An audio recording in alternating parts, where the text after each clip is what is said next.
नमस्कार दोस्तों, exam target परिवार में आप सभी का स्वागत है। हम लोग फ्लूइड मैकेनिक्स पढ़ रहे थे, ठीक है। तो आज का दूसरा लेक्चर है। कल हमने विस्कोसिटी के बारे में पढ़ा, उससे न्यूमेरिकल भी किए। तो विस्कोसिटी को मेजरमेंट कैसे करते हैं, किस इंस्ट्रूमेंट से करते हैं, इस चीज का जो है जिक्र करना हम लोग भूल गए थे। तो बात करते हैं विस्कोसिटी मेजरिंग इंस्ट्रूमेंट्स की। तो इनके नाम याद रखिए, आप ऑब्जेक्टिव में यही पूछे जाते हैं कि इनमें से किस इंस्ट्रूमेंट के द्वारा विस्कोसिटी को मेजर किया जाता है, या फिर पूछा जाएगा कि इनमें से कौन सा ऐसा इंस्ट्रूमेंट है जिससे विस्कोसिटी नहीं मेजर की जाती, ठीक है। तो नाम याद रखिएगा। तीन टाइप के होते हैं, एक होता है कंसेंट्रिक सिलेंडर विस्कोमीटर, ठीक है, concentric cylinder viscometer, capillary tube viscometer, orifice type viscometer, ठीक है। ऑरफिश टाइप मेनली आपका ऑरफिश टाइप विस्कोमीटर यूज किया जाता है। ये तीन प्रकार के होते हैं, एक सेवोल्ट होता है, एक एल्गर होता है, एक रेडवुड होता है, ठीक है। तो इसके नाम आप लिख लीजिए, इसको याद रखिएगा।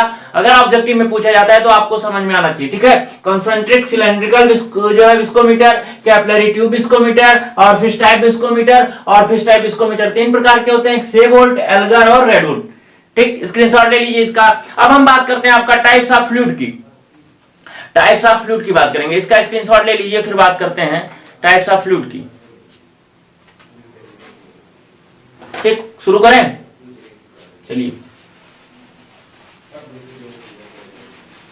अभी प्रॉपर्टीज बची हुई हैं जो है फ्लूइड की। तो अभी जो है हमने क्या विस्कोसिटी पढ़ा। तो विस्कोसिटी में हमने बताया कि जो टाउ होता है वो डायरेक्टली प्रोपोर्शनल टू होता है डीवी अपॉन डीवाई, या फिर कह सकते हैं tau is directly proportional to d theta upon d, मतलब रेट ऑफ शियर डिफॉर्मेशन या रेट ऑफ शियर स्ट्रेन, या जो है डायरेक्टली प्रोपोर्शनल होता है कि शियर स्ट्रेस के, वही वेलोसिटी ग्रेडियंट के डायरेक्टली प्रोपोर्शनल होता है शियर स्ट्रेस, है ना। ये चीज हमने बताया आपको। तो ये जो लॉ दिया था, ये लॉ किसने दिया था? इसे न्यूटन साहब ने दिया था, ठीक है। इसे हम न्यूटन्स लॉ कहते हैं, ठीक है, न्यूटन्स लॉ। मतलब कि जो आपकी शियर स्ट्रेस होती है रेट ऑफ शियर डिफॉर्मेशन के डायरेक्टली प्रोपोर्शनल होती है। ये चीज आपको किसने बताया था? न्यूटन साहब ने, ठीक है। तो टाइप्स ऑफ फ्लूइड की अगर हम बात करें, टाइप्स ऑफ फ्लूइड की, टाइप्स ऑफ फ्लूइड की हम बात करें, ठीक है। तो सबसे पहले बात करते हैं अगर हम, तो आइडियल फ्लूइड की। आइडियल फ्लूइड क्या होता है? आइडियल फ्लूइड वो फ्लूइड होता है जिसमें विस्कोसिटी जीरो हो, सरफेस टेंशन जीरो हो, ठीक है, वो इनकम्प्रेसिबल हो, ठीक। मतलब उसमें जो है सारे आदर्श वाले गुण पाए जाए। मतलब आपका विस्कोसिटी, नो विस्कोसिटी, ठीक है, no viscosity, no surface tension, no surface tension, ठीक है, इनकम्प्रेसिबल, ठीक है। ये सब अगर गुण है तभी आपका क्या कहलाएगा? आइडियल फ्लूइड कहलाएगा। इसका मतलब कि आइडियल फ्लूइड में ना तो आपका जो है दबाने पर वो दबेगा, ना ही वो जो है एक लेयर दूसरे लेयर की विरोध करेगी फ्लो होने में, ठीक है। ये सब कंडीशंस आइडियल फ्लूइड के लिए हैं। इसका मतलब ये है कि आइडियल फ्लूइड आपका नेचर में एग्जिस्ट ही नहीं करता है, ठीक है। कोई ऐसा फ्लूइड नहीं है जो आइडियल है। लेकिन जो वाटर होता है उसकी विस्कोसिटी बहुत कम होती है, इसलिए हम जो है वाटर को आइडियल फ्लूइड मान के जो है सारी कैलकुलेशन या सारी मैकेनिक्स पढ़ते हैं फ्लूइड की। तो लेकिन एक्चुअल में कोई भी आइडियल फ्लूइड नहीं होता, ठीक। अब बात करते हैं आइडियल फ्लूइड का हो गया। दूसरा है हमारा रियल फ्लूइड। दूसरा क्या है? रियल फ्लूइड, है ना। बात करते हैं रियल फ्लूइड की। रियल फ्लूइड, रियल फ्लूइड क्या होता है कि मतलब जो हमारे नेचर में पाए जा रहे हैं, ठीक है, वास्तविक रूप से जो हमारे नेचर में जो भी फ्लूइड पाए जा रहे हैं उसे हम रियल फ्लूइड कहते हैं। रियल फ्लूइड में आपका विस्कोसिटी भी होगा, सरफेस टेंशन भी होगा, एक लेयर दूसरे लेयर का विरोध भी करेगी, और कंप्रेसिबल भी हो। मतलब देखिए, एक्चुअली में जो लिक्विड होता है आपका, जो लिक्विड होता है उसे हमने जो है क्या इनकम्प्रेसिबल मान के चलते हैं, ठीक है। लिक्विड में जो है दबाने के बाद उनका जो आयतन होता है वो बहुत कम, मतलब नेग्लिजिबल जो है परिवर्तित होता है, ठीक है। तो लिक्विड जनरली आपका इनकम्प्रेसिबल होता है।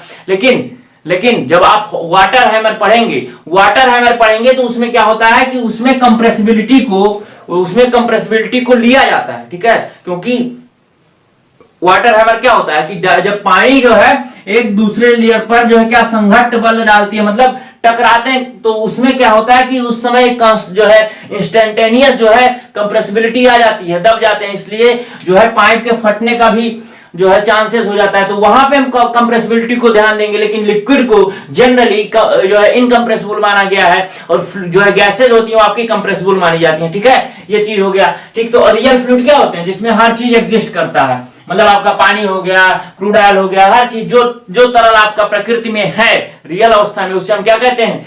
जो है रियल फ्लूइड कहते हैं, ठीक। अगला है आपका न्यूटोनियन फ्लूइड। ठीक। न्यूटोनियन फ्लूइड, न्यूटोनियन फ्लूइड वह फ्लूइड जो न्यूटन साहब के विस्कोसिटी लॉ को फॉलो करते हैं, वह फ्लूइड जो न्यूटन के विस्कोसिटी लॉ को फॉलो करते हैं, ठीक है, उन्हें हम क्या कहते हैं, न्यूटोनियन फ्लूइड। मतलब जो ऐसे फ्लूइड जिनका shear stress, rate of shear stress जो है शियर स्ट्रेन या रेट ऑफ शियर डिफॉर्मेशन या वेलोसिटी ग्रेडियंट के डायरेक्टली प्रोपोर्शनल होता है, उन्हें हम जो है न्यूटोनियन फ्लूइड कहते हैं, ठीक है। अगर देखिए क्या होता है टाउ, अगर हम यहाँ पे प्रोपोर्शनलिटी का देखिए, पहले प्रोपोर्शनलिटी की बात करें, डी थीटा अपॉन dt के डायरेक्टली प्रोपोर्शनल, इसका मतलब क्या हुआ कि अगर हम टाउ और डी थीटा अपॉन dt के बीच ग्राफ बनाएं, डी थीटा अपॉन dt के बीच ग्राफ बनाएं, इसका मतलब ये हुआ कि ये जो ग्राफ प्राप्त होगा आपका कैसा होगा, लीनियर होगा, लीनियर होगा, ठीक है, लीनियर होगा। अगर हम इसको लिखें टाउ बराबर mu D theta upon dt, है ना, जो टाउ बराबर mu D theta upon dt, तो अगर हम म्यू की वैल्यू यहां निकाले तो tau upon D theta upon dt होगा, है ना, tau upon D theta upon dt। मतलब इस रेखा पर स्थित सभी बिंदुओं पर विस्कोसिटी का मान क्या होगा, समान होगा। न्यूटोनियन फ्लूइड वे फ्लूइड होते हैं जिनकी विस्कोसिटी कभी चेंज नहीं होती, ठीक है, इसको ध्यान रखिएगा। न्यूटोनियन फ्लूइड वे फ्लूइड होते हैं जिनकी विस्कोसिटी कभी चेंज नहीं होती। इसका मतलब ये कि टाउ और डी थीटा अपॉन dt का ratio, tau upon D theta upon dt का रेशियो हमेशा समान होगा। मतलब अगर यहाँ पे कई सारे पॉइंट्स ले लें हम, ठीक है, कई सारे पॉइंट्स ले लें, तो उस पॉइंट पर अगर हम टाउ और डी थीटा अपॉन dt का जो है रेशियो निकालें हर जगह पर, तो क्या आएगा, समान आएगा, ठीक है। कैसे, मान लीजिए ये 1.2 हो गया, ठीक, ये 2.4 हो गया, ये मान लीजिए आपका हो गया 4.84, ठीक है, 4,8 हो गया, ठीक। तो अगर हम देखिए x एक्सिस पे आपका क्या चल रहा है, ठीक है, x एक्सिस पे आपका d थीटा अपॉन dt, मतलब x आपका 1 आपका क्या है, 1 आपका है d थीटा अपॉन dt, और 2 आपका क्या है, शियर स्ट्रेस, ठीक है। तो अगर 2/1 करें तो कितना आएगा, 1 मतलब 2 आ गया, ठीक। अगर वहीं 4/2 करें तो कितना आ गया, 2 आ गया। अगर वहीं 8/4 करें तो कितना आ जाएगा, 2 आ गया। मतलब आप देख रहे हैं कि इस लाइन पर स्थित सभी बिंदुओं पर विस्कोसिटी का मान क्या है, समान है। इसका मतलब ये हुआ कि जो आपका न्यूटोनियन फ्लूइड होता है उसकी विस्कोसिटी कभी चेंज नहीं होती, और अगर उसके बीच ग्राफ खींचा जाए तो एक लीनियर ग्राफ प्राप्त होगा, ठीक है। अगर आपका जो है ऑब्जेक्टिव में दे देता है 4-5 ग्राफ दे दिए, उसमें से न्यूटोनियन फ्लूइड का ग्राफ जो है आपको पता करना है, तो पहली बात ग्राफ ओरिजिन से जाना चाहिए, ग्राफ ओरिजिन से स्टार्ट होना चाहिए। मतलब पहला कोऑर्डिनेट इसका 0 to 0 होना चाहिए, ठीक है, पहला कोऑर्डिनेट इसका 0 से 0 होना चाहिए, मतलब 0x 0y, और ओरिजिन से जाना चाहिए और लीनियर जाना चाहिए, ठीक है। ग्राफ आपका ओरिजिन से जाना चाहिए और एक सरल रेखा होनी चाहिए, ठीक है, तो वही आपकी न्यूटोनियन फ्लूइड का ग्राफ होगा, ठीक है। और ये जो झुकाव होता है इसका, ये थीटा, इसी को हम क्या कहते हैं, विस्कोसिटी, ठीक है, ये इसकी विस्कोसिटी को दर्शाता है। मतलब ये हुआ कि आप जानते हैं जो है ये आपका अगर म्यू लिख दिया जाए, ठीक है, ये आपकी विस्कोसिटी हो गई, तो म्यू बराबर क्या हो जाएगा, tan थीटा, है ना, tan थीटा। मतलब कि यहां पे अगर थीटा डिग्री घूम रहा है तो विस्कोसिटी आपकी म्यू बराबर tan थीटा हो जाएगी। मतलब ये हुआ कि थीटा का मान जितना बढ़ेगा उतना विस्कोसिटी बढ़ती जाएगी। मतलब अगर आप दो रेखाएं खींचे, दो ग्राफ खींचे और पूछा जाए इसकी विस्कोसिटी ज्यादा है कि इसकी, तो जिसके थीटा का मान ज्यादा होगा उसकी विस्कोसिटी ज्यादा होगी, ठीक है।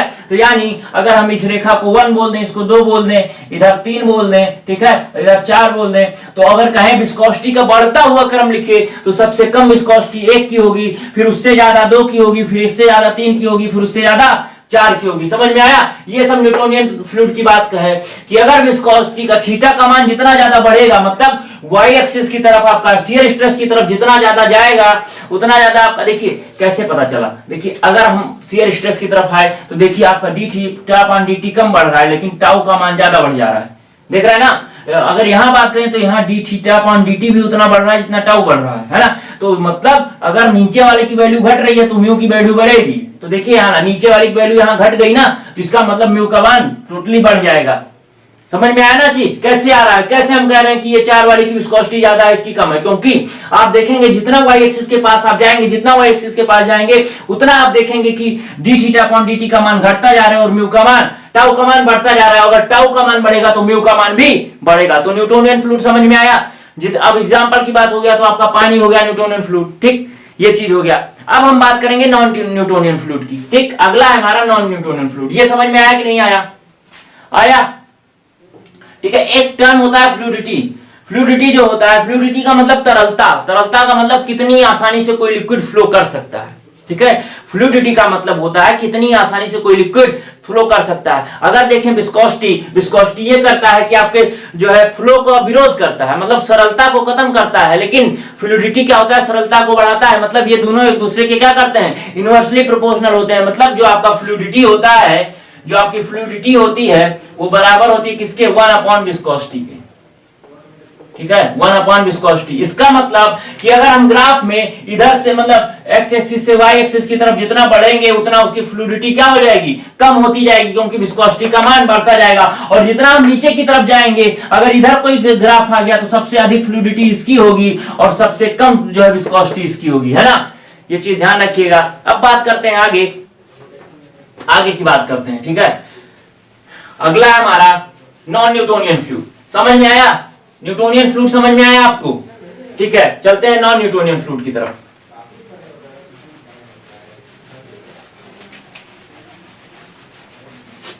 अगला है आपका non Newtonian fluid.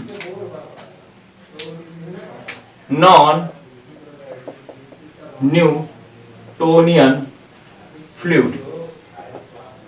Non Newtonian fluid क्या होता है, देखिए नॉन न्यूटोनियन फ्लूइड होते हैं जो न्यूटन साहब के विस्कोसिटी लॉ को नहीं फॉलो करते हैं। मतलब उनका ग्राफ या तो लीनियर नहीं होगा, अगर लीनियर होगा तो 0 से मतलब 0.0 से होकर नहीं जाएगा। मतलब अगर हम शियर स्ट्रेस और रेट ऑफ शियर स्ट्रेन के बीच ग्राफ खींचे तो इसका मतलब ना तो यहां से ओरिजिन से जाएगा, अगर ओरिजिन से जाएगा तो लीनियर नहीं होगा, और अगर लीनियर है तो ओरिजिन से नहीं जाएगा, ठीक है। और दूसरी चीज, उनकी विस्कोसिटी, नॉन न्यूटोनियन फ्लूइड की विस्कोसिटी हमेशा चेंज होती रहती है, ठीक है। इसका मतलब ये हुआ कि न्यूटोनियन फ्लूइड की विस्कोसिटी नहीं चेंज हो रही थी, लेकिन नॉन न्यूटोनियन फ्लूइड की विस्कोसिटी चेंज होती रहती है, ठीक है। तो नॉन न्यूटोनियन फ्लूइड को दो तरीके से बांटा गया, ठीक है। एक विस्कोसिटी इसकी टाइम डिपेंडेंट होती है, मतलब टाइम के साथ चेंज होती रहती है, और एक विस्कोसिटी इसकी रेट ऑफ शियर डिफॉर्मेशन पर डिपेंड करती है कि आप शियर लगाएंगे तो जो है आपका फ्लूइड जो है क्या हो रहा है, तो थिक हो रहा है या थिन हो रहा है, मतलब ज्यादा विस्कोसिटी बढ़ रही है या घट रही है, इस सब चीजों पे डिपेंड करता है, ठीक है। तो नॉन न्यूटोनियन फ्लूइड की बात करते हैं तो देखिए देखिए हमने क्या बताया था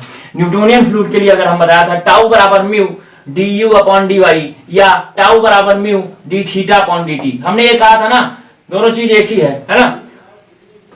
अब हम बता रहे हैं कि इसका मतलब क्या, टाउ आपका डायरेक्टली प्रोपोर्शनल है d थीटा अपॉन dt की, है ना। तभी तो लीनियर ग्राफ आ रहा है, और हम कह रहे हैं कि नॉन लीनियर में मतलब जो है नॉन न्यूटोनियन फ्लूइड में ये संबंध नहीं रह गया। तो कौन सा संबंध होता है, जो आपका नॉन न्यूटोनियन फ्लूइड होता है इसका होता है टाउ बराबर mu d theta upon dt की पावर n प्लस बीटा। ये चीज आपका होता है नॉन न्यूटोनियन फ्लूइड का फॉर्मूला। अच्छा हमको आप एक बात बताइए कि टाउ बराबर mu d theta upon dt की पावर n प्लस बीटा, क्या n की वैल्यू 1 और बीटा की वैल्यू 0 नॉन न्यूटोनियन फ्लूइड के लिए एक साथ हो सकती है, मतलब एक साथ साइमल्टेनियसली की बात करें तो क्या n बराबर 1 और बीटा बराबर 0 फॉर नॉन न्यूटोनियन फ्लूइड, अगर एक साथ ये दोनों कंडीशन आ सकती है नॉन न्यूटोनियन फ्लूइड के लिए, आप बताइए।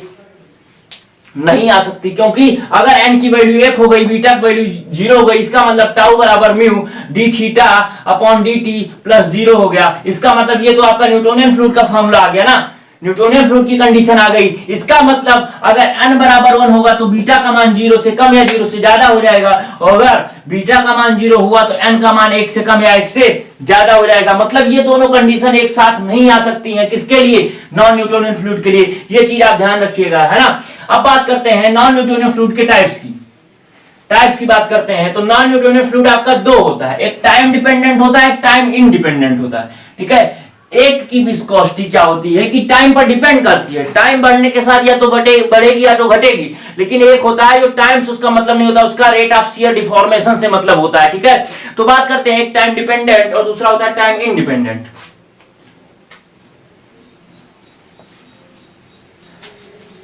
पहला है आपका टाइम डिपेंडेंट,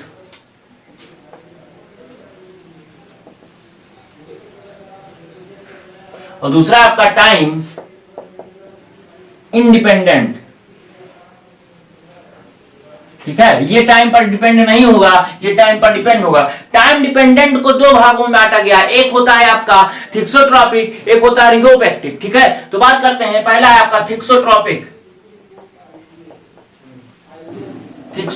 दूसरा होता है रिहोपेक्टिक। ठीक है, रियोपेक्टिक। थिक्सोट्रॉपिक में क्या होता है आपका कि बीटा की वैल्यू 0 से ज्यादा तथा एन की वैल्यू 1 से कम होती है, ठीक है। और रियोपेक्टिक की बात करें तो बीटा की वैल्यू 0 से ज्यादा और एन की वैल्यू 1 से ज्यादा, है ना। ये आपका हो गया। अभी हम इसको बता रहे हैं, समझा रहे हैं कैसे होता है। इसमें होता है आपका 3, एक होता है बिंघम प्लास्टिक या आइडियल फ्लूइड, मतलब बिंघम फ्लूइड या आइडियल प्लास्टिक फ्लूइड, ठीक है। पहला है इसमें बिंघम और आइडियल प्लास्टिक फ्लूइड, ठीक है। बिंघम और आइडियल प्लास्टिक फ्लूइड मतलब इसमें क्या होता है, इसमें एन की वैल्यू तो 1 होती है लेकिन बीटा की वैल्यू 0 से ज्यादा होगी। एन की वैल्यू 1 होगी लेकिन बीटा की वैल्यू 0 से ज्यादा होगी। दूसरा आपका सूडो प्लास्टिक, सीडोप्लास्टिक और शियर थिनिंग फ्लूइड, ठीक है। और थर्ड है आपका सीडोप्लास्टिक या जो है शियर थिनिंग फ्लूइड। एक होता है आपका डायलेटेंट और कह सकते हैं आपका शियर थिकनिंग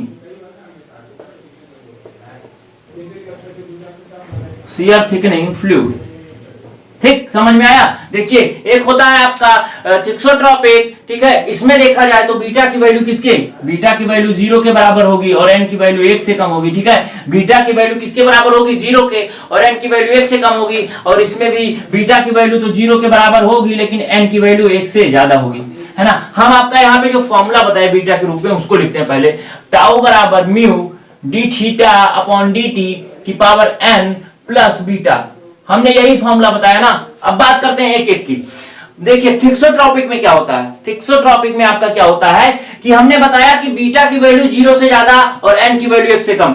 बीटा की वैल्यू 0 से ज्यादा मतलब यहाँ पे कुछ ना कुछ आएगा, एन की वैल्यू 1 से कम मतलब अगर हम बात करें थिक्सोट्रॉपिक की, ठीक है, थिक्सोट्रॉपिक की बात करें तो देखिए ना, विस्कोसिटी का मान एन का मान 1 से कम हो गया, एन का मान 1 से कम हो गया, लेकिन बीटा की वैल्यू कुछ ना कुछ, मतलब बीटा की वैल्यू 0 से ज्यादा हो गई, है ना। मतलब आपका थिक्सोट्रॉपिक फ्लूइड जो ऐसा हो गया जो मतलब देखिए ना, आप पहले जो विस्कोसिटी थी आपकी, ठीक है, ये आपकी मतलब क्या थी, पहले विस्कोसिटी थी।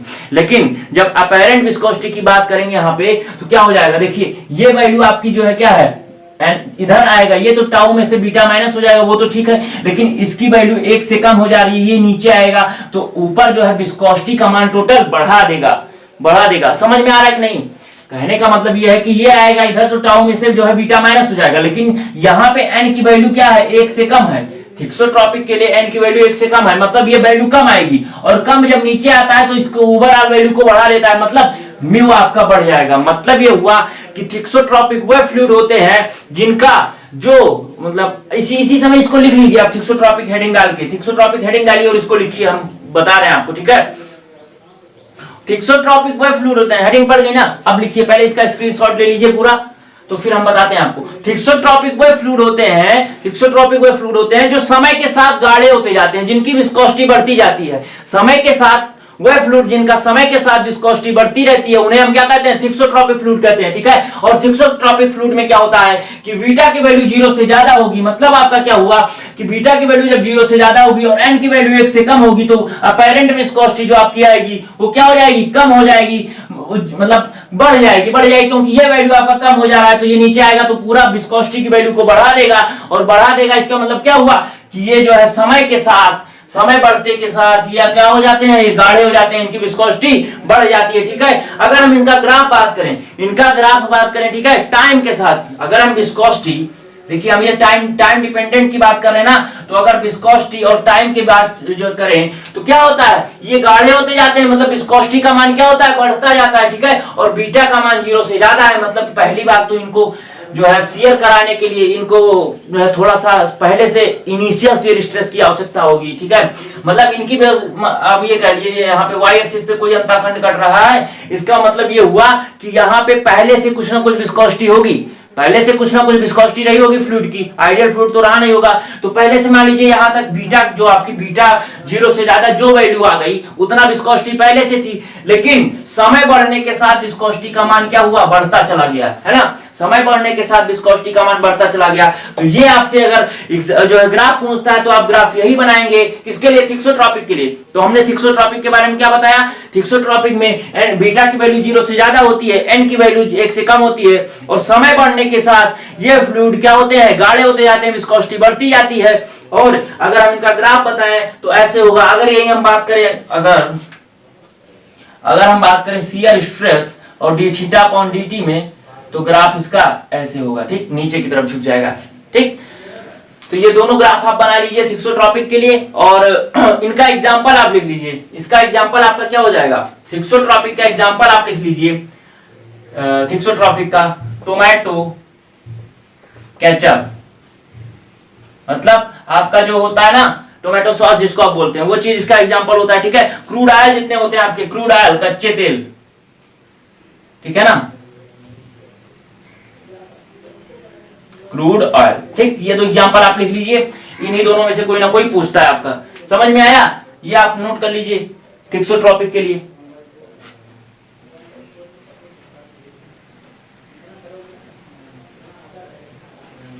अब हम बात करते हैं आपका रियोपेक्टिक का, ठीक है।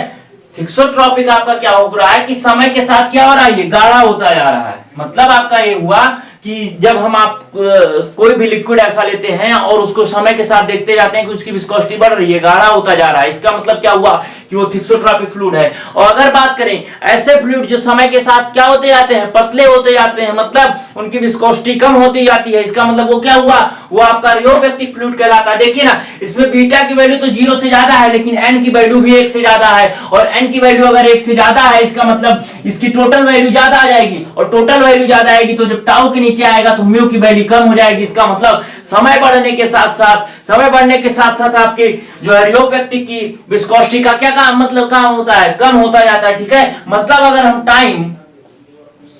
टाइम और विस्कोसिटी के बीच में अगर ग्राफ बनाए तो क्या होता है कि पहले तो यहाँ पे कुछ वेलोसिटी थी, कुछ विस्कोसिटी थी इसकी, लेकिन समय बढ़ने के साथ साथ ये विस्कोसिटी क्या हुई, घट गई, ठीक।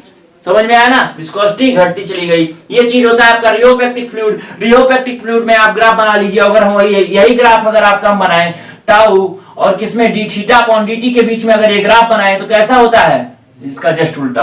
दोनों ग्राफ आप याद रखिएगा। और अगर हम रियोपेक्टिक फ्लूइड की बात करें और उसके एग्जांपल की बात करें तो उसका जो एग्जांपल हमारा होता है वो होता है प्रिंटर की जो इंक होती है, प्रिंटर की जो इंक होती है आपकी कैसी फ्लूइड कहलाती है, वो रियोपेक्टिक फ्लूइड कहलाती है, ठीक है। और अगर बात करें जितने भी आपके जिप्सम पेस्ट वगैरह होते हैं, ठीक है, जिप्सम के पेस्ट हो गए,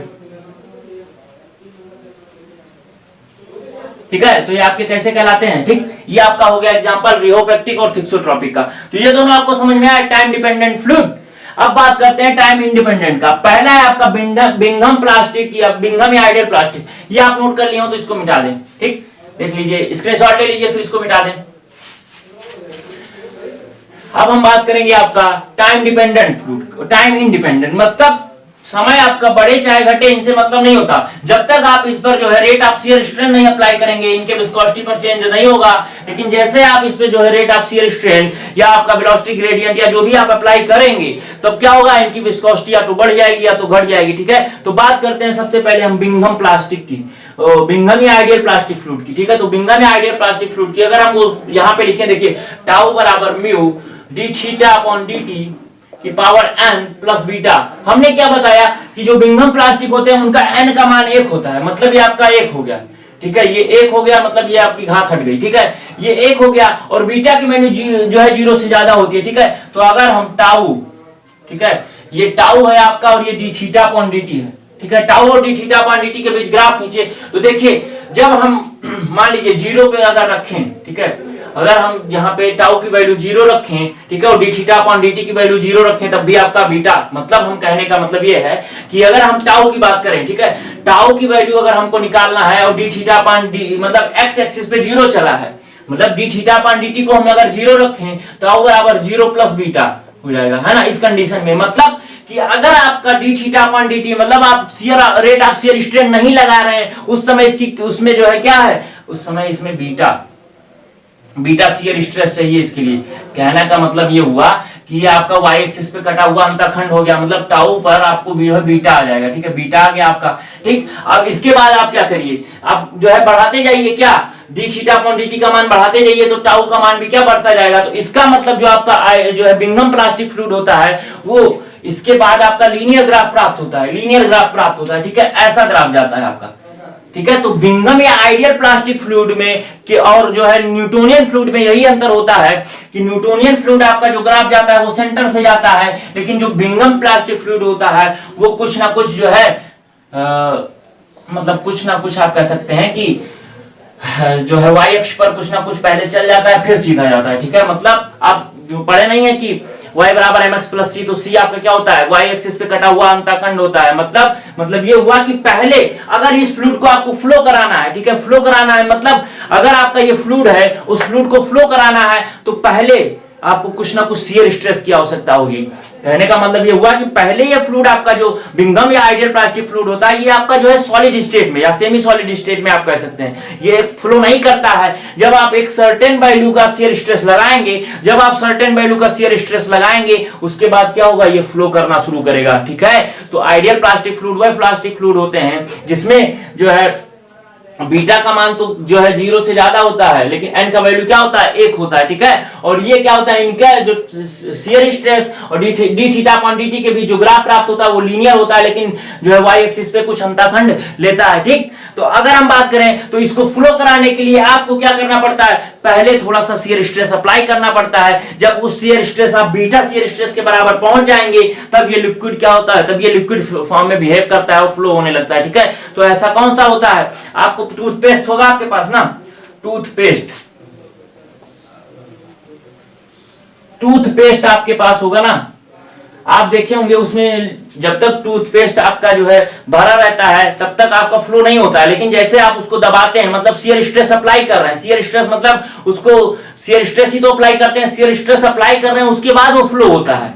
इसका मतलब यही हुआ कि वह फ्लूइड जो मतलब नेचुरली नॉर्मली देखा जाए तो सॉलिड की तरह होते हैं, लेकिन जब शियर स्ट्रेस अप्लाई करते हैं तो वह लिक्विड की तरह बिहेव करने लगते हैं, तो उन्हें हम क्या कहते हैं, उन्हें हम जो है आइडियल प्लास्टिक या बिंघम फ्लूइड कहते हैं। समझ में आया कि नहीं, इसके एग्जांपल्स मेनली आपसे पूछे जाते हैं, ठीक है। तो लिख लीजिए आपका टूथपेस्ट हो गया, ड्रिलिंग मड जो होते हैं, ड्रिलिंग मड, ठीक है, ड्रिलिंग मड आपका हो गया, ठीक है, ड्रिलिंग मड, टूथपेस्ट, और आपका ऑयल पेंट हो गया, जेली हो गया, वाटर सस्पेंशन क्ले, ठीक है, ऑयल पेंट,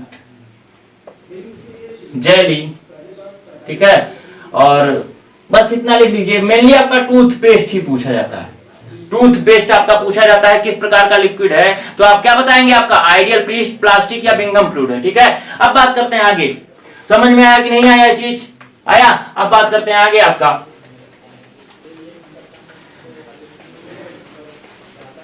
आगे है दूसरा, आपका दूसरा फ्लूइड है सूडो प्लास्टिक या shear thinning fluid.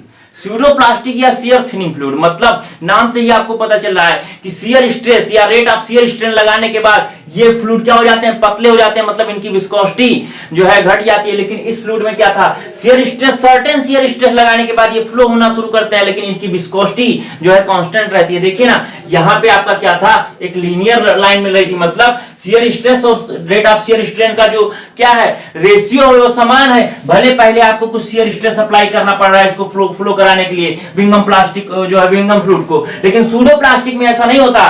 Pseudo plastic वह फ्लूइड होते हैं जिनको जो है फ्लो कराने मतलब रेट ऑफ शियर स्ट्रेस में अप्लाई करने के बाद क्या हो जाते हैं, उनकी विस्कोसिटी कम हो जाती है, वो पतले हो जाते हैं। अगर हम बात करें शियर स्ट्रेस सूडो प्लास्टिक के लिए, अगर हम शियर स्ट्रेस और क्या बात करें D theta upon D T के बीच ग्राफ की बात करें, ठीक है, तो बीटा की वैल्यू 0 है, मतलब ग्राफ आपका ओरिजिन से जाएगा, और ये n की वैल्यू 1 से कम है, n की वैल्यू 1 से कम है, मतलब आपका जो है म्यू n की वैल्यू 1 से कम है, मतलब म्यू का मान क्या होता जाएगा, घटता हुआ चला जाएगा। इसका मतलब ये हुआ कि आपका जो ग्राफ प्राप्त होगा, अगर हम क्या करते हैं D theta upon D T की बीच करते हैं तो क्या हो जाएगा, कम होता जाएगा। इसका मतलब ये हुआ कि अगर हम देखेंगे, देखिए शियर स्ट्रेस का मान बढ़ता जा रहा है, लेकिन D theta upon D T का मतलब जो शियर स्ट्रेस का मान बढ़ाते के साथ साथ आपका डी थीटा अपॉन dt का मान ज्यादा बढ़ता जा रहा है, ठीक है। शियर स्ट्रेस का मान आप देखिए यहाँ पे कम, पहले ज्यादा बढ़ रहा है, फिर कम बढ़ रहा है, फिर कम बढ़ रहा है, लेकिन डी थीटा अपॉन dt का मान ज्यादा बढ़ रहा है। इसका मतलब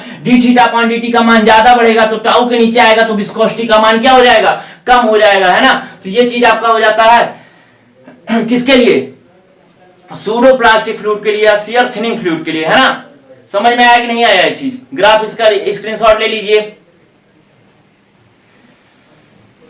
ये आपका सूडो प्लास्टिक फ्लूइड हो गया, है ना। और इसके एग्जांपल्स लिख लीजिए आप। ग्राफ आएगा तो बना लेंगे ना कि जो है सूडो प्लास्टिक का ग्राफ कैसा होता है, तो शियर स्ट्रेस और डी थीटा अपॉन dt के बीच ग्राफ खींचेंगे तो ये डी थीटा अपॉन dt की तरफ क्या हो जाएगा, झुक जाएगा। झुक जाएगा का मतलब ये हुआ कि डी थीटा अपॉन dt का मान ज्यादा बढ़ जाएगा, उसके तुलना में टाउ का मान कम बढ़ेगा। और D theta tau upon D theta upon dt बराबर म्यू होता है। इसका मतलब ये ज्यादा बढ़ रहा है, ये कम बढ़ रहा है, तो म्यू का मान क्या हो जाएगा, घट जाएगा। इसका मतलब इस रेट ऑफ शियर स्ट्रेन लगाने के बाद सूडो प्लास्टिक फ्लूइड की विस्कोसिटी कम हो जाती है। इसका मतलब ये हुआ कि वो पतले हो जाते हैं, ठीक है। तो ये चीज होता है। इसका एग्जांपल लिख लीजिए। मिल्क आपका होता है, मिल्क, सिरप, जो आप सिरप पीते हैं, ठीक है। मिल्क और सिरप हो गया एक ब्लड, ठीक है। ये तीनों जो आपके होते हैं क्या होते हैं, ये आपके सूडो प्लास्टिक फ्लूइड होते हैं। तो ये एग्जांपल पूछा गया मिल्क का और ब्लड का पूछा गया कि मिल्क कौन सा फ्लूइड है या ब्लड कौन सा फ्लूइड है। तो आपका कौन सा फ्लूइड होता है, मिल्क आपका होता है सूडो प्लास्टिक फ्लूइड, ब्लड भी आपका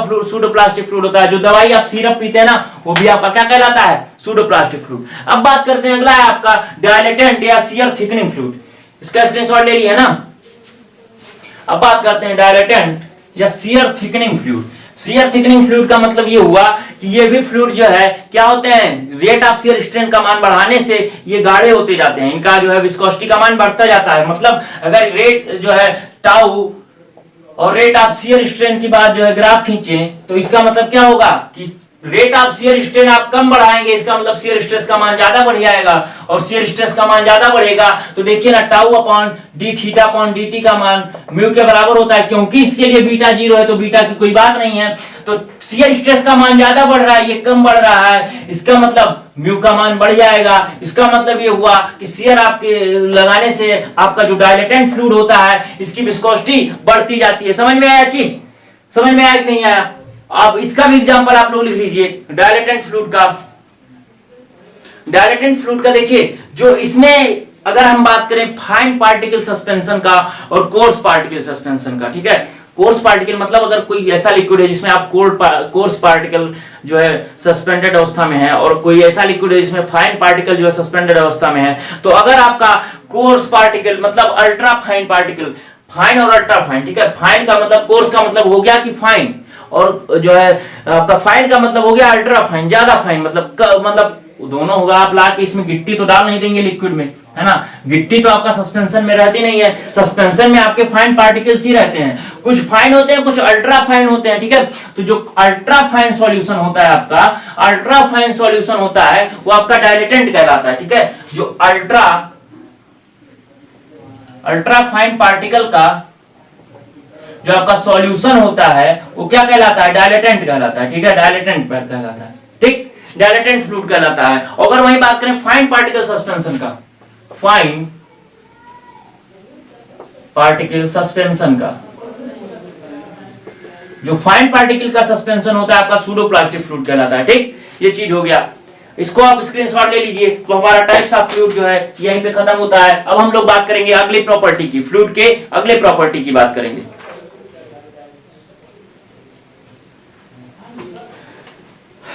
ठीक है, समझ में आया। अब चलते हैं अगले टॉपिक पे। टाइप्स ऑफ फ्लूइड में आप एग्जांपल याद रखिएगा और ग्राफ, दो चीज याद रखिएगा, आपका कभी जो है गलत नहीं होगा।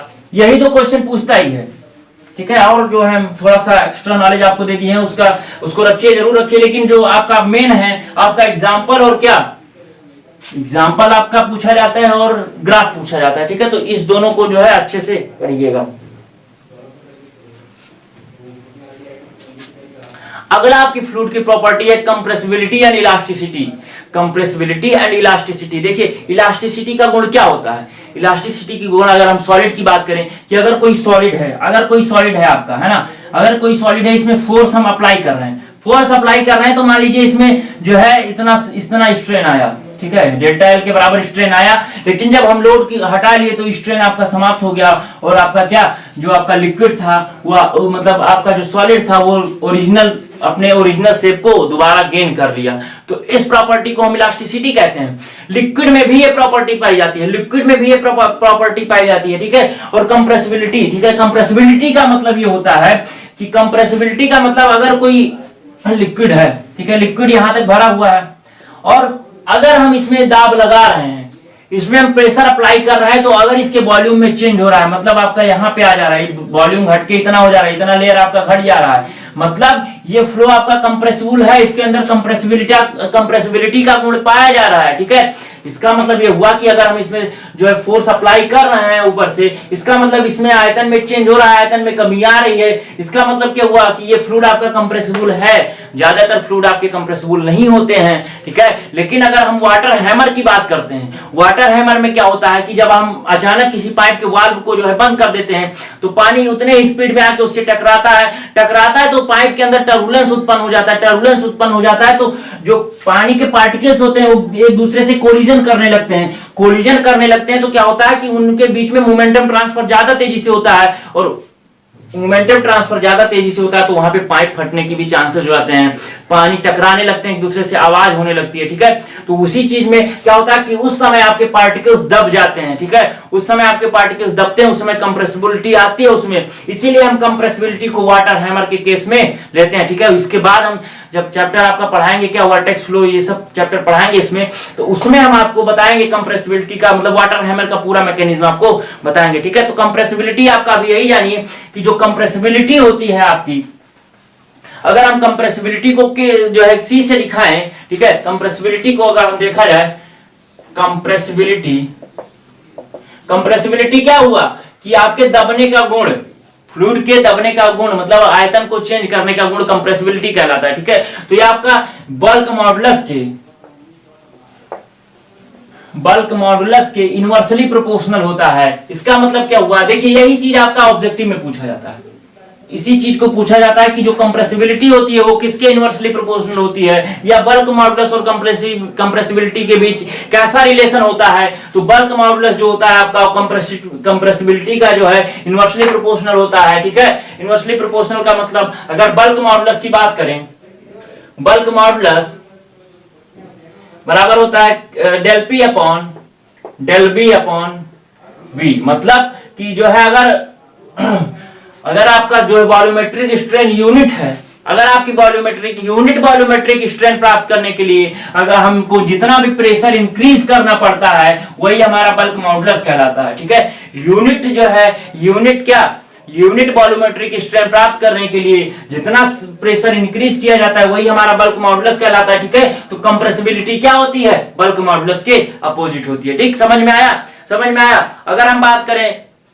वाटर के कंप्रेसिबिलिटी की और उसके वाटर के बल्क मॉडुलस की बात करें और एयर के बल्क मॉडुलस की बात करें, ठीक है। तो जो वाटर का बल्क मॉडुलस होता है, होता है 2.06 into 10⁹ न्यूटन पर mm²। अगर वहीं एयर की बात करें तो एयर का जो बल्क मॉडुलस होता है 1.03 into 10⁵ न्यूटन पर mm², ठीक है।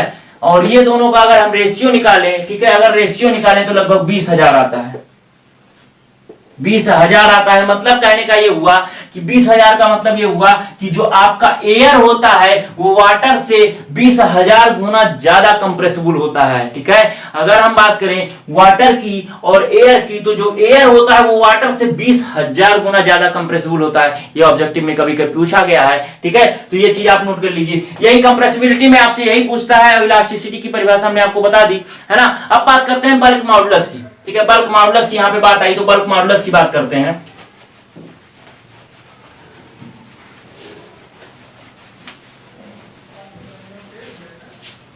बल्क मॉडुलस क्या होता है,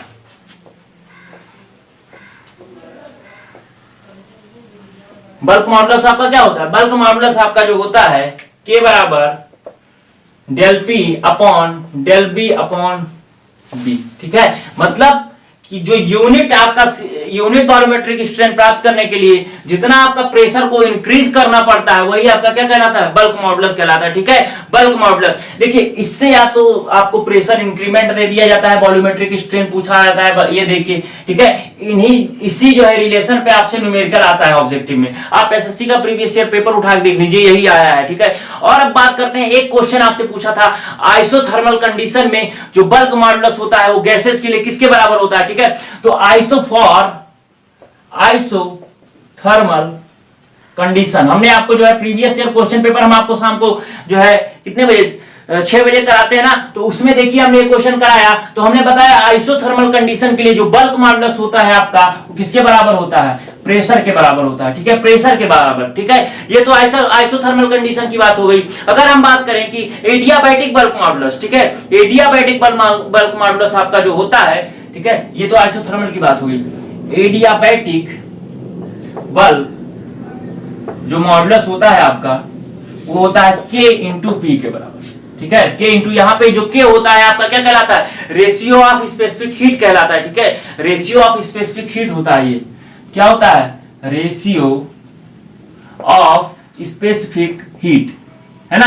तो दोनों कंडीशन के लिए आप जाने रखिएगा, अगर आपका आइसोथर्मल कंडीशन है तो K बराबर आपका P के बराबर होगा। ठीक है, मतलब बल्क मॉडुलस आपका प्रेशर के बराबर होगा। अगर एडियाबैटिक कंडीशन है तो जो बल्क मॉडुलस होगा वो ratio of specific heat into pressure के जो है मल्टीप्लिकेशन के बराबर होगा। ठीक है, अब बात करते हैं कि बल्क मॉडुलस पर जो है टेम्परेचर का क्या प्रभाव पड़ेगा। देखिए अगर हम बात करें, देखिए अगर आप बात करें तो गैस के लिए या फिर लिक्विड के लिए जब आप टेम्परेचर बढ़ाएंगे तो वॉल्यूम का मान क्या हो जाएगा, बढ़ेगा, मतलब डेल्टा भी आपका बढ़ेगा, मतलब वॉल्यूमेट्रिक स्ट्रेन आपकी बढ़ेगी। वॉल्यूमेट्रिक स्ट्रेन बढ़ेगी मतलब आपका जो है टोटल बल्क मॉडुलस का मान क्या हो जाएगा, कम हो जाएगा। ठीक है, कम हो जाएगा। मतलब अगर बात करें लिक्विड के लिए, देखिए लिक्विड के लिए जो आपका बल्क मॉडुलस होता है 1 टेम्परेचर, मतलब टेम्परेचर के इनवर्सली प्रोपोर्शनल होता है। टेम्परेचर बढ़ेगा तो आपका बल्क मॉडुलस क्या होता है, घटता जाता है। ठीक है, अगर वहीं हम गैस की बात करें, ठीक है, तो गैस की बात करें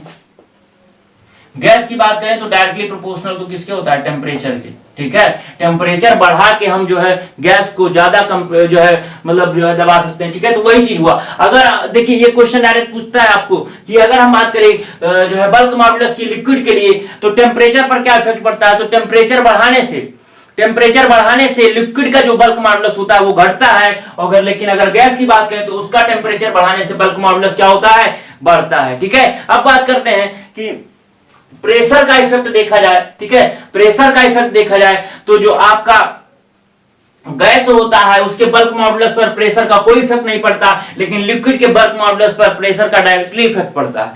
प्रेशर बढ़ाएंगे तो बल्क मॉडुलस बढ़ जाएगा। ठीक, आप इस रिलेशन को देख के मत जाइएगा कि यहाँ पे वॉल्यूमेट्रिक स्ट्रेन है तो ये बढ़ेगा तो ये घटेगा, नहीं, इस रिलेशन को आप याद कर लीजिए, है ना। ये याद कर लीजिए कि जो लिक्विड होता है वो टेम्परेचर के इनवर्सली प्रोपोर्शनल होता है, उसका क्या बल्क मॉडुलस, लेकिन गैस का डायरेक्टली प्रोपोर्शनल होता है। और अगर वहीं प्रेशर की बात करें तो जो प्रेशर होता है गैस के लिए प्रेशर का कोई इफेक्ट नहीं पड़ता है बल्क मॉडुलस पर, लेकिन लिक्विड के लिए प्रेशर बढ़ने पर आपका बल्क मॉडुलस बढ़ जाता है। ठीक, अब हम बात करेंगे आपसे सरफेस टेंशन की, इसको देख लीजिए। अब हम बात करेंगे सरफेस टेंशन की।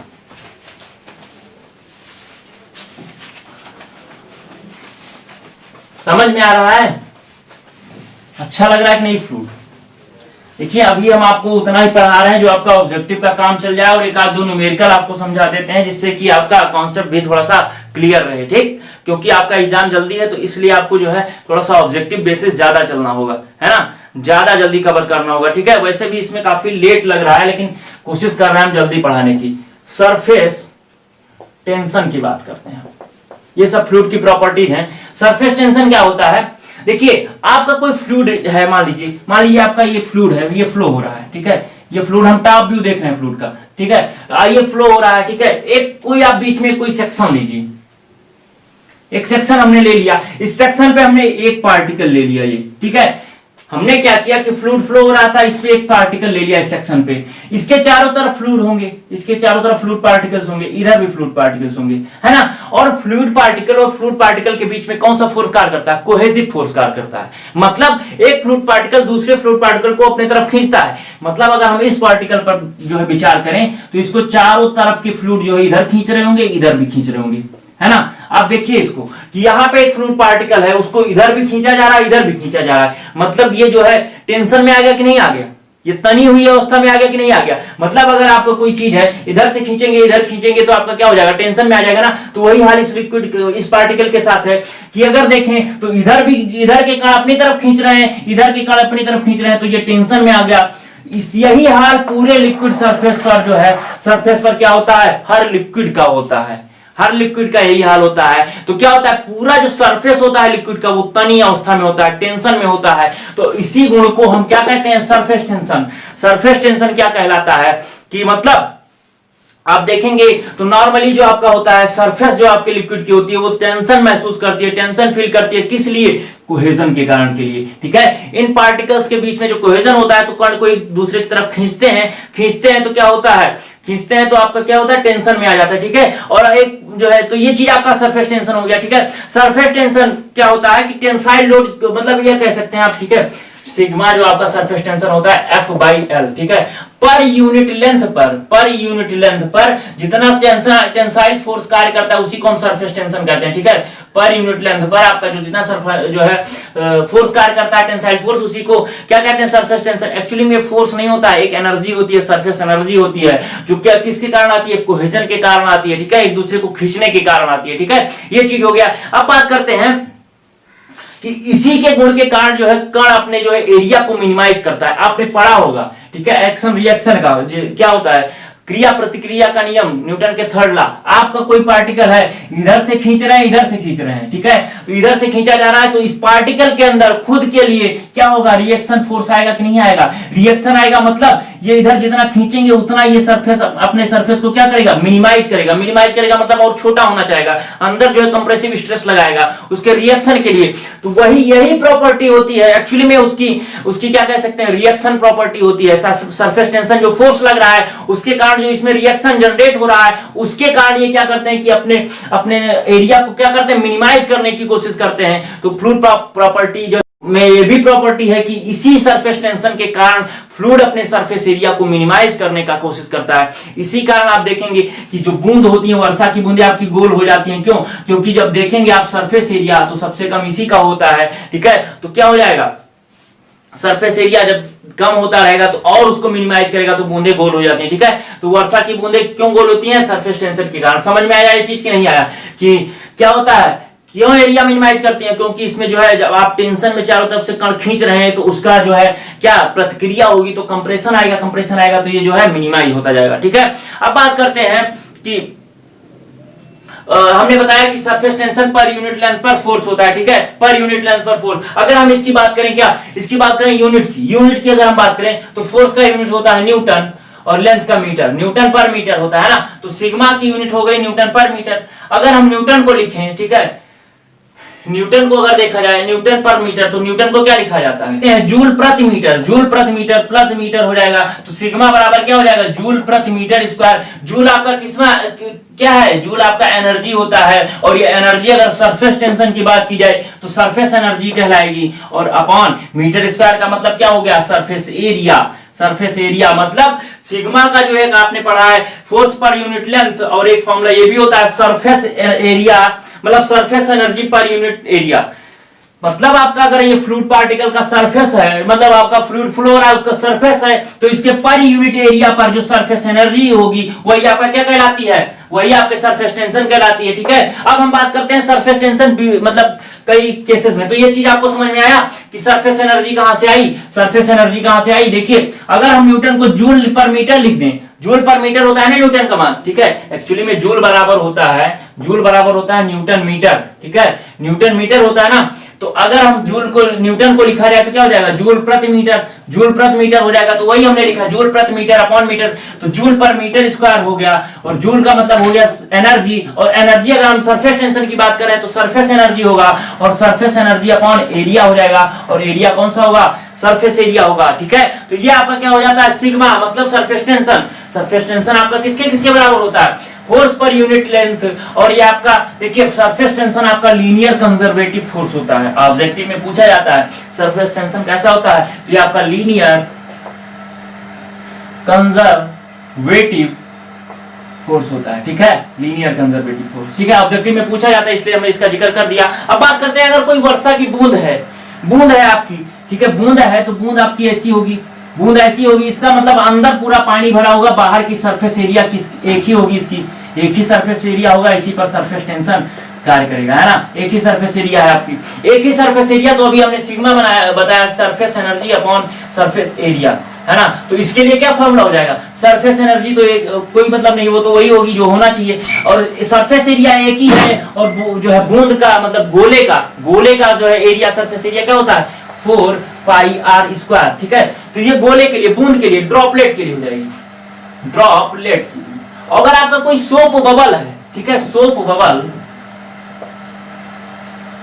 अगर कोई सोप बबल है तो क्या होगा, एक सरफेस एरिया मतलब बबल आपका क्या होता है, अंदर से भी आपका क्या होता है, अंदर से उसमें एयर होती है, बाहर से भी एयर होती है, मतलब सरफेस एरिया 2 हो जाएगा, एक बाहर वाला एक अंदर वाला भी।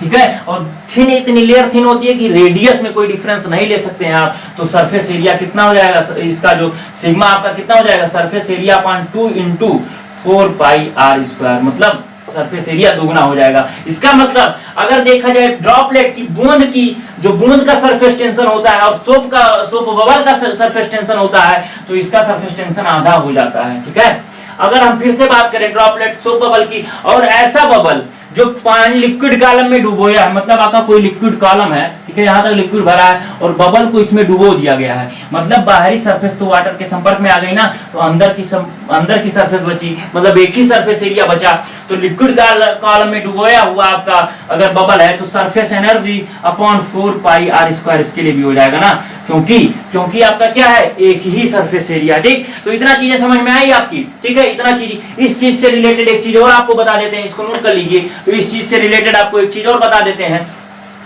जो डायरेक्ट एग्जाम में आपका पूछा जाता है। देखिए, आपका कोई बबल है, अगर आपका कोई बबल है, लिक्विड बबल है, आपका ये बबल है, ठीक है, तो बबल के अंदर क्या होता है, सरफेस पर सरफेस टेंशन काम करता है, सरफेस पर सरफेस टेंशन काम करेगा, और सरफेस टेंशन क्या करेगा, सरफेस टेंशन इसको दबाने का प्रयास करेगा, मतलब इसकी एरिया को मिनिमाइज करने की कोशिश करेगा, तो अगर ये एरिया को मिनिमाइज कर ले जाएगा तो ये बबल आपका फूट जाएगा, बनेगा ही नहीं। इसका मतलब क्या हुआ कि इसके अंदर से कोई ऐसा फोर्स होगा जो इस सरफेस टेंशन का विरोध कर रहा होगा, मतलब आपका हुआ कि इसके अंदर भी आपका एक प्रेशर फोर्स कार्य करता है। ठीक है, एक प्रेशर फोर्स कार्य करता है, और वो फोर्स क्या करता है कि इस सरफेस टेंशन के फोर्स को क्या करता है, जो है रेजिस्ट करता है और बबल को फूटने से रोकता है। मतलब ये हुआ कि बबल आपके फूट कर जाते हैं, या तो सरफेस टेंशन ज्यादा हो जाएगा या तो प्रेशर ज्यादा हो जाएगा। जब तक दोनों इक्विलिब्रियम में है तब तक ये आपका बचा रहता है। ठीक है, तो देखिए इसका मतलब ये हुआ कि अगर हम इस बबल की बात करें, तो बबल कुछ ऐसा होगा आपका। ठीक है,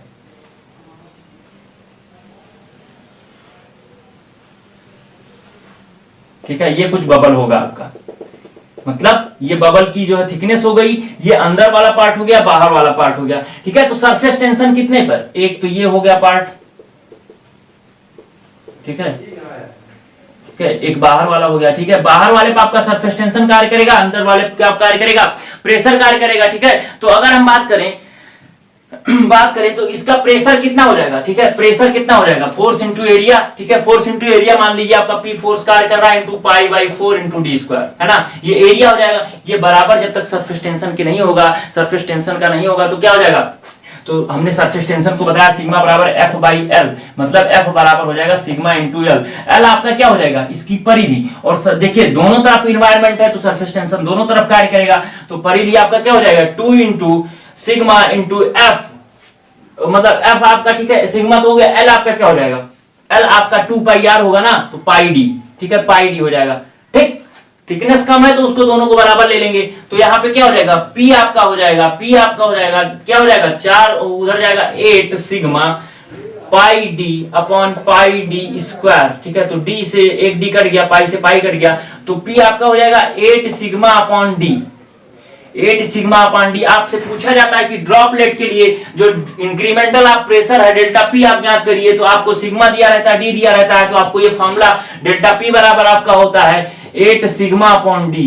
किसके लिए, ड्रॉपलेट के लिए, मतलब उसके लिए बबल के लिए। अगर यही बूंद की बात करें, अगर यही हम बूंद की बात करें, तो बूंद के केस में क्या होगा कि आपका ये जो अंदर वाला पार्ट होगा ये भरा होगा, भरा होगा, केवल इसका बाहरी सरफेस पर सरफेस टेंशन लगेगा। तो अगर हम बूंद की बात करें तो बूंद में केस में क्या हो जाएगा, P into pi by 4d square same रहेगा, लेकिन सरफेस टेंशन आपका क्या हो जाएगा, सरफेस टेंशन 2 नहीं रहेगा यहाँ पे, क्योंकि एक ही सरफेस है, केवल सिग्मा इंटू पाई डी होगा। ठीक है, तो डी से डी कट जाएगा, पाई से पाई कट जाएगा, P आपका क्या आ जाएगा, P आएगा आपका 4 सिग्मा अपॉन डी। ये आपका बूंद के लिए होगा, और ये आपका किसके लिए होगा, ये आपका हो जाएगा बबल के लिए। अगर हम बात करें लिक्विड जेट की, लिक्विड जेट की अगर हम बात करें तो उसमें क्या होता है, उसमें आप देखे होंगे कि जो लिक्विड जेट होता है, लिक्विड जेट अगर आपका बात करें तो सीधा होता है। ठीक है, तो उसमें एक ही सरफेस एरिया होता है, मतलब एक ही का मतलब आधा कह सकते हैं आप। ठीक है, आधा कह सकते हैं। तो उसमें जो आपका होता है आप देखिए, हम इसका क्रॉस सेक्शन बनाते हैं, पहले इसको नोट कर लीजिए, फिर जेट को समझाते हैं आपको।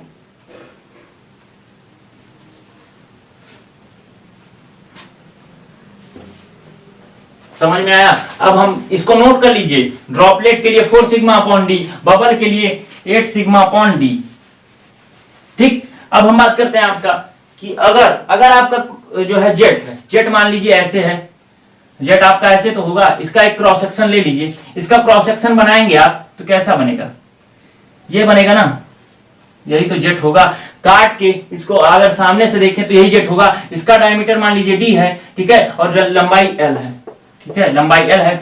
तो अगर हम बात कर रहे हैं पहले फोर्स की, तो फोर्स इंटू एरिया, एरिया आपका क्या हो जाएगा, D into L, D into L. अब बराबर सरफेस टेंशन की बात करें तो एक सरफेस ये मिल रही है आपकी, और एक सरफेस ये मिल रही है, बीच में तो आपका लिक्विड भरा हुआ है, तो ये सरफेस एरिया का क्या हो जाएगा कि सिग्मा इंटू लेंथ आपका क्या हो जाएगा, एल प्लस एल, 2l हो जाएगा। ठीक, एल से एल कट गया, तो P बराबर क्या हो जाएगा, 2 सिग्मा अपॉन डी। ये आपका होता है लिक्विड जेट के लिए। ठीक, ये फॉर्मूला होता है आपका लिक्विड जेट के लिए प्रेशर इंक्रीमेंट की वैल्यू निकालना या प्रेशर की वैल्यू निकालना। ठीक, ये चीज आपको समझ में आई। अब बात करते हैं कुछ चीजें, आप देख लीजिए कि जो है आपका सरफेस टेंशन को प्रभावित कौन कौन से कारक करते हैं। ठीक है, factor affecting on surface tension, surface tension को प्रभावित करने वाले कारक आपके देखिए जितने भी घुलित मटेरियल होंगे, मतलब आपके जो भी पानी में घुल जा रहे हैं, मतलब सॉल्युबल मटेरियल, सॉल्युबल मटेरियल, मतलब अगर ऐसा आप लिक्विड यूज कर रहे हैं जिसमें मतलब अगर आपका मान लीजिए चीनी है, नमक है, उस लिक्विड में पानी में आपका घुल जा रहा है, तो क्या होगा, सरफेस टेंशन को इंक्रीज कर देगा। मतलब अगर कोई सॉल्युबल मटेरियल है तो वो सरफेस टेंशन को बढ़ा देता है, और अगर कोई इनसॉल्युबल मटेरियल है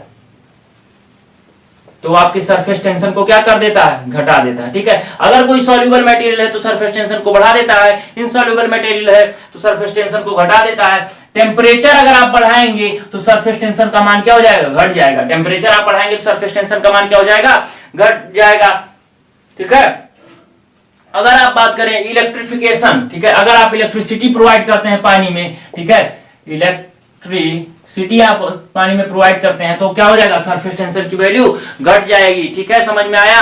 अगर आपका इंटरमॉलिक्यूलर कोहेसिव फोर्स के डायरेक्टली, इसका तो प्रॉपर्टी है कोहेसिव फोर्स, ये तो सरफेस टेंशन इसी के कारण होता ही है, तो ये तो प्रॉपर्टी होगी। ठीक है, तो ये चीजें जो है अफेक्ट करती हैं। अगर आपका सॉल्युबल पार्टिकल या सॉल्युबल मटेरियल आप मिला दे रहे हैं किसमें, पानी में, तो उसका सरफेस टेंशन बढ़ जाएगा। अगर इनसॉल्युबल मिला रहे हैं तो सरफेस टेंशन घट जाता है। टेम्परेचर बढ़ाएंगे तो सरफेस टेंशन घट जाएगा। इलेक्ट्रिसिटी प्रोवाइड करेंगे तो सरफेस टेंशन घट जाएगा। अगर कोहेसिव फोर्स मतलब अगर उसका बढ़ता है तो सरफेस टेंशन बढ़ता है। ठीक है, ये चीज हो गया। कुछ एग्जांपल्स आप समझ लीजिए कि अगर देखिए आपका जो डिटर्जेंट होता है उसे आप पानी में डालते हैं तो क्या होता है, पानी में डालने से वो घुल जाता है, इसका मतलब सरफेस टेंशन कम कर देता है। सरफेस टेंशन कम करता है तभी वो आपके कपड़ों के वाइट्स में जाता है और अच्छे से कपड़े को भिगो के साफ करता है। ठीक है, यही अगर बात करें हम गर्म भोजन की, तो गर्म भोजन खाने में अच्छा क्यों लगता है? क्योंकि वो आप जो है उसके सरफेस टेंशन कम होता है, सरफेस टेंशन कम होता है तो जो आपके जीभ की स्वाद कलिकाएं होती हैं, ठीक है, तो आपका जो सरफेस टेंशन कम होगा तो पूरे जीभ को आपको अच्छे से वेट करेगा, अच्छे से वेट करेगा तो सारी स्वाद कलिकाओं पे जो है वो जो है पहुंचेगा खाना आपका, तो तभी तो पूर्ण स्वाद मिलेगा आपको, ठीक है, तो इसलिए गर्म खाना ज्यादा स्वादिष्ट लगता है, ठीक। अगर बात करें कि नाली में आप केरोसिन मिला देते हैं तो मच्छर मर जाते हैं, क्यों? क्योंकि उसका सरफेस टेंशन कम हो जाता है, तो जो उस पे सरफेस में मच्छर बैठे होते हैं वो सीधा डूब के मर जाते हैं, ठीक है। एक्चुअली में वो जहर नहीं होता उनके लिए, वो डूब जाते हैं उसमें, ठीक है। ये चीज हो गया, ये यहाँ पे आपका सरफेस टेंशन खत्म हुआ। अब हम बात करेंगे अगले लेक्चर में, ज्यादा लंबा नहीं खींचते हैं, एक लेक्चर आपका फ्लूइड प्रॉपर्टी का और आएगा, उसमें हम कैपिलरिटी की बात करेंगे, ठीक है, कैपिलरिटी की बात करेंगे, वेपर प्रेशर वगैरह की जो भी बचा हुआ है उसमें बात करेंगे, ठीक है। तो लेक्चर कैसा लगा आपको जरूर बताइएगा, और अगर अच्छा लगता है तो थोड़ा सा शेयर करिए, और अगर कोई कमी है तो उसे बताइए, हम अगले लेक्चर में जरूर सुधारेंगे, ठीक है। अगर कोई यहाँ पे लिखने में एरर हो जाती है तो आप उसको जरूर समझ लिया करें और हमको बता दिया करें, ठीक है। तो आज के लिए इतना ही, धन्यवाद।